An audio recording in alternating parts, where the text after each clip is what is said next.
Setelah geng naga hitam beberapa kali gagal menculik Qin Kingsui dan masih mengganggunya, Chen Xiaotian pun mulai muak. Dia menyuruh anak buahnya yang seorang cybercrime melacak markas besar geng naga hitam. Yuk lokasi markas geng naga hitam cari untukku. Baik, Tuan. Chen Xiaotian langsung bergegas pergi ke sana dan akan membuat perhitungan dengan mereka. Begitu masuk ke markas besar geng naga hitam, Chen Xiaotian langsung bertemu dengan anak buah naga hitam. Mereka langsung menodongkan pistol ke arah Chen Xiaotian. Chen Xiaotian langsung mengeluarkan 2 koin dari kantongnya. Dikira mau nyuap 2 pengawal geng naga hitam, ketika lengah, dia langsung melemparkan 2 koin itu seperti anak peluru. Hanya dengan 2 koin tersebut, Chen Xiaotian langsung mengalahkan mereka. Saat Tuan Zhou lagi bersantai dengan beberapa wanita, terdengar suara pintu didobrak. Aduh, Dikira itu bos naga hitam yang datang dengan marah-marah, dikarenakan ia gagal menangkap Qin Kingsui. Ternyata itu adalah Chen Xiaotian. Chen Xiaotian pun masuk dan bertemu lagi dengan Tuan Zhou. Tuan Zhou pun kaget. Tuan Zhou pun berkata, kamu bagaimana bisa menemukan ke sini? dengan percaya diri, Tuan Zhou pun langsung menyuruh anak buahnya yang sedari tadi mengepung untuk menembak Chen Xiaotian. Tapi dengan senjata andalannya, Chen Xiaotian bisa mengalahkan mereka semua, dan sehingga...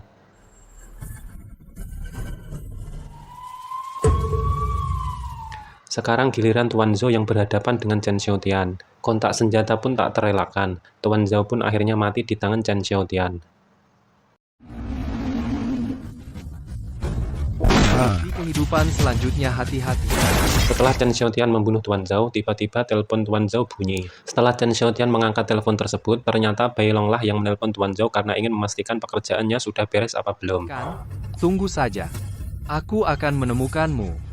Dengan tergesa-gesa, Bai Long kembali ke markas dan mengetahui adiknya mati. Kakaknya menyuruh anak buahnya menghubungi Dewa Senjata nomor 1. Tapi tak ada yang bisa menghubungi karena identitasnya sangat rahasia. Akhirnya mereka menghubungi yang nomor 2. Senjata kami sama sekali tidak bisa menghubunginya. Setelah Dewa Tembak nomor 2 datang, sebut saja namanya Ye Xiao. Bai Long meminta Ye Xiao untuk membunuh Chen Xiaotian dan Qin Kingsui. Ye Xiao meminta bayaran lebih karena dia adalah pembunuh nomor 2 di dunia. Akhirnya Ye Xiao pun sepakat dengan pekerjaan ini. Bai Long berkata bahwa dia harus hati-hati karena Chen Xiaotian sangat jago menembak. Anak itu tembakannya jitu sekali. Selain Dewa Tembak, belum ada yang berani main senjata dengan ini. Kembali ke keluarga Qin untuk membahas pernikahan, tiba-tiba Qin Kingsui merasa pusing di kepalanya dan tiba-tiba pingsan. Chen Xiaotian langsung membawanya ke rumah sakit. Setelah dokter memeriksanya, Qin Kingsui didiagnosa terkena racun dingin. Kakek Qin pun kaget karena kata dokter umur Qin Kingsui tinggal 1 bulan lagi. Mungkin hanya tersisa sebulan lagi umurnya.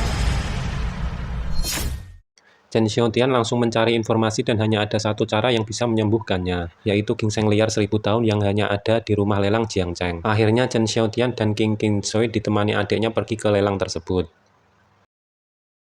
Salah satu item utama lelang, ginseng liar 1000 tahun. Setelah tawar-menawar alot, akhirnya Chen Xiaotian menawar yang lebih tinggi dari yang paling tinggi. Dia berpikir Chen Xiaotian adalah cowok kere. Chen Xiaotian menyuruh petugas lelang menggesek kartunya. Xiao Yu masih meremehkannya. Setelah digesek dan akhirnya... Gesek kartu. Kartu ini mungkinkah itu? Pak pembayaran, Anda sudah lunas. Setelah sampai rumah, Chen Xiaotian membuatkan sup ginseng untuk Qin Kingsui. Setelah diminum Qin Kingsui, ternyata efeknya seperti obat bius asmara. Karena Qin Kingsui sudah terkena bius asmara, sehingga tidak terkendali sampai-sampai lupa mengunci pintu, dan akhirnya... Qing Shui. Kakek dan ibu mertuanya akhirnya keluar kamar dan pura-pura tidak melihat apa yang terjadi. Akhirnya pun mereka melanjutkan bercocok tanam lagi. Ambil surat nikah. Soal pernikahan tidak bisa ditunda lagi. Setelah semua berkumpul, mereka membahas perayaan pernikahan. Tapi Xiao Yu datang dan bicara pedas ke Chen Xiaotian. Chen Xiaotian pun habis kesabaran dan tiba-tiba...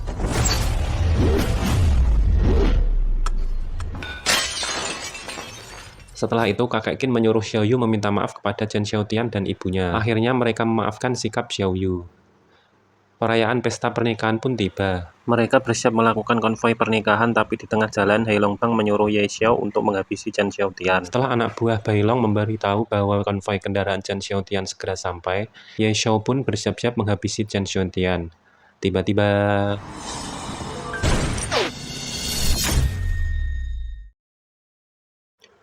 Chen Xiaotian menyuruh Qin Kingsui untuk merunduk, lalu mereka turun dan bersembunyi di balik mobil. Chen Xiaotian mengeluarkan senjata andalannya. Ye Xiao kaget karena ada yang bisa menghindari tembakannya. Setelah beberapa peluru ditembakkan, Ye Xiao menyadari ada yang janggal setelah pelurunya dihadang peluru Chen Xiaotian.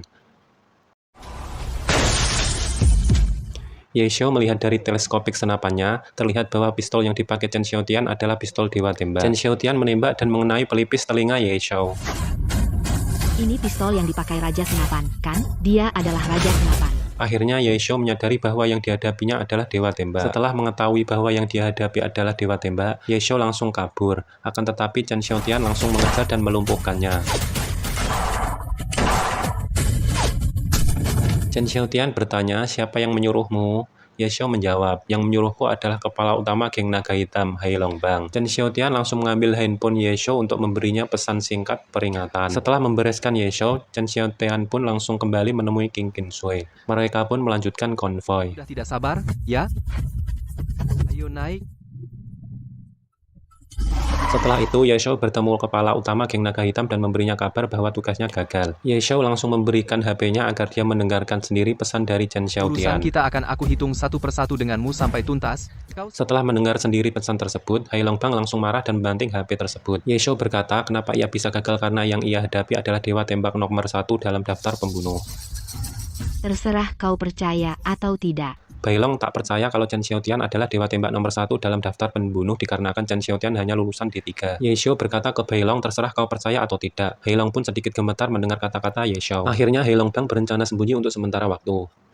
Setelah Chen Xiaotian dan King Qinsui sampai lokasi gedung perayaan, mereka pun masuk. Terlihat pasangan ini sangat bahagia. Baru akan memulai pesta pernikahan, tiba-tiba Direktur Zhao datang dan mencegah pesta pernikahan Mungkin tersebut. akan hancur, tunangan dibatalkan. Saya setuju, pertunangan batal. Dia berkata kalau geng naga hitam menyerang keluarga Qin karena Chen Xiaotian. Bila pernikahan ini jadi, seluruh keluarga Qin akan hancur. Xiao Yu yang sedari dulu tidak suka Chen Xiaotian mendukung pendapat Direktur Zhao. Kakak Qin berkata pernikahan hari ini harus jadi. Direktur Zhao berkata apa kakak Qin mau mempertaruhkan keluarga Qin demi seorang menantu yang tinggal di rumah mertua. Chen Xiaotian menyela pembicaraan mereka dan berkata sekarang geng naga hitam udah aku hancurkan. Saya tinggal mencari dalang di balik semua ini. Semua orang di pesta pun kaget dengan perkataan Chen Xiaotian dikarenakan geng naga hitam adalah geng bawah nomor 1 di Jiangcheng. Akhirnya kakek Qin dengan tegas berkata, siapa yang masih membantah keputusan kakek Qin harus keluar dari keluarga Qin. Akhirnya Xiao Yu dan Direktur Zhao pergi. Pesta pun dilanjutkan, mereka berdua sangat bahagia.